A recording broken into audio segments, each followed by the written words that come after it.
जब दुनिया सो रही होगी तब आधी रात के उस क्षण में भारत जीवन और स्वतंत्रता की ओर जागेगा। ये शब्द थे जवाहरलाल नेहरू के, जिन्होंने 15 अगस्त 1947 की उस ऐतिहासिक आधी रात को एक नए देश के जन्म की घोषणा की थी। ये लफ्ज सिर्फ किसी भाषण का एक छोटा सा हिस्सा नहीं थे, बल्कि सदियों पुरानी गुलामी के अंत और एक बिल्कुल नए युग के आगाज की बुलंद आवाज थे। जवाहरलाल नेहरू, इन्हें एक आधुनिक राष्ट्र का शिल्पकार यानी आर्किटेक्ट कहा जाता है।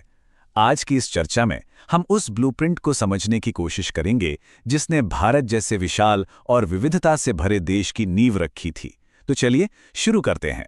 नेहरू के 74 सालों के जीवन और उनके इस बड़े ब्लूप्रिंट को हमने 5 हिस्सों में बांटा है। नियति से साक्षात्कार, संघर्ष की आग, आधुनिक भारत का निर्माण, शीत युद्ध की कूटनीति और आखिर में एक स्थायी विरासत। तो सीधे चलते हैं अपने पहले हिस्से पर, ए ट्रिस्ट विथ डेस्टिनी, एक राष्ट्र का उद्घाटन। 15 अगस्त 1947 स्वतंत्रता प्राप्ति का वो पल बेहद जज्बाती था। एक राष्ट्रवादी आंदोलन का लंबे वक्त तक नेतृत्व करने के बाद जवाहरलाल नेहरू ने देश के पहले प्रधानमंत्री के रूप में आगे आकर सत्ता की बागडोर संभाली।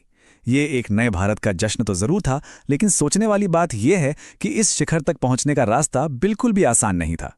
यहीं से शुरू होता है हमारा दूसरा हिस्सा, फॉर्ज्ड इन द स्ट्रगल, एक रईस से क्रांतिकारी बनने तक का सफर।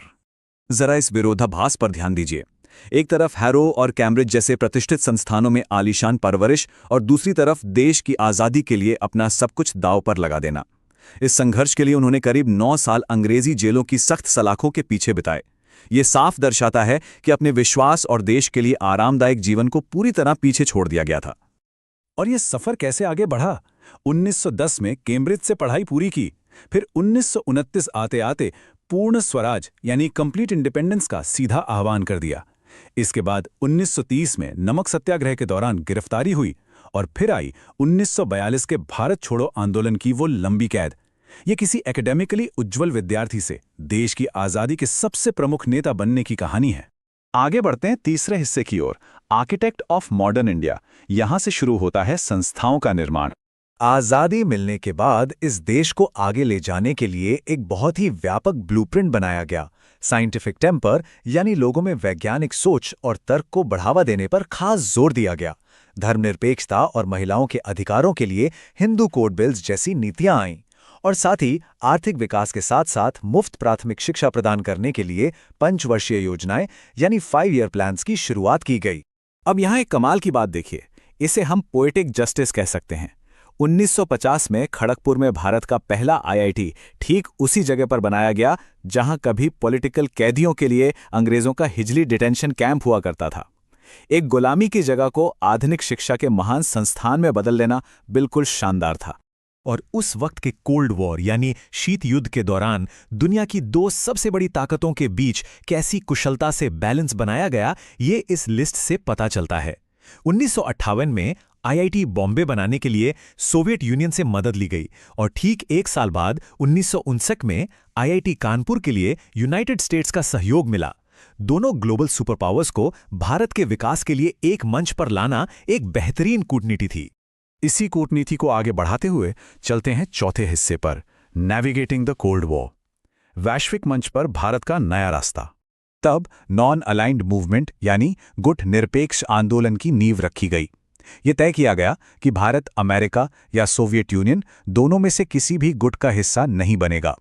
इसके बजाय ये तय हुआ कि एशिया और अफ्रीका के नए आज़ाद हुए देशों को एक साथ लाकर न्यूट्रल रहा जाएगा ताकि सभी देश खुद को सशक्त बना सकें।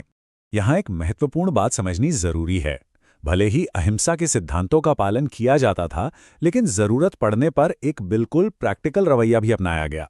जब देश की अखंडता का सवाल आया तो पूरी तरह से सैन्य बल का इस्तेमाल किया गया, चाहे वो 1948 में हैदराबाद को भारत में मिलाना हो या फिर 1961 में गोवा को आज़ाद कराना हो।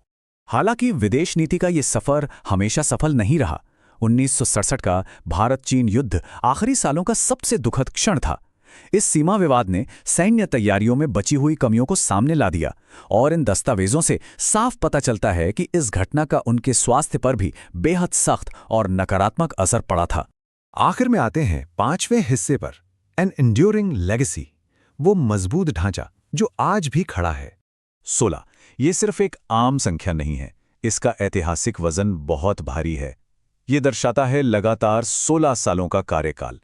16 सालों तक बिना रुके दुनिया के सबसे बड़े लोकतंत्र का नेतृत्व करना एक अपने आप में बेमिसाल बात है। और जरा इस आंकड़े पर गौर कीजिए, 1.5 मिलियन यानी 15 लाख। 1964 में जब उनका निधन हुआ तो अंतिम यात्रा में शामिल होने के लिए लगभग 15 लाख लोग दिल्ली की सड़कों पर उमड़ पड़े थे। ये दर्शाता है कि लोगों के दिलों में उनकी जगह कितनी गहरी थी। वो विरासत आज भी हमारे आसपास है। बच्चों के प्रति लगाव के कारण ही आज 14 नवंबर को भारत में चिल्ड्रंस डे मनाया जाता है। लेकिन सबसे बड़ी सफलता इस देश के लोकतांत्रिक ढांचे की मजबूती और उसके अस्तित्व को बचाए रखना था। और हाँ, यूनिटी इन डाइवर्सिटी यानी अनेकता में एकता का वो मशहूर नारा जो इस देश की सीधी पहचान बन गया।